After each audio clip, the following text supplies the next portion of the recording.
સગાઈ કર્યા પછી છોકરો. હાલો કોણ? એ હું બોલું. તું બોલે.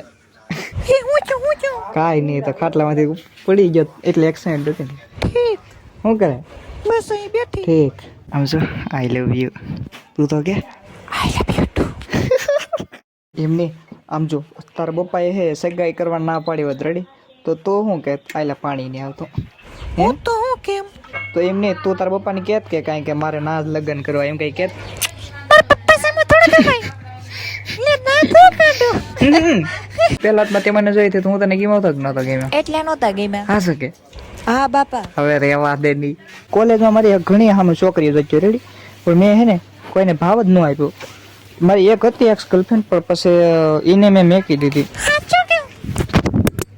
તારી બેન પડી કઈ પૂછતી હતી કે વ્યવહારમાં કે કેવો મુહૂર્ત છે એમ કઈ કે કહેતી હતી મારું વખાણ કરતી છું કે તમારા વખાણ કરતી છું. હે મનીષા કહેતી હતી હા કે છોકરો તો બહુ સારો છે. ને આમ જો પણ હું તને એક વાત કહી દઉં. હા ટાવર જતો હતો ને હું એમ વાત કરતો હતો કે અમારે પાસે છે ને 5 ભેહું છે એટલે એના પાસે છે ને વાસિંદા કરવાનું થાય એટલે પછી એમ ન કહેતી કે હું વાસિંદા ન કરું હું ગામડાની નથી ને એમ.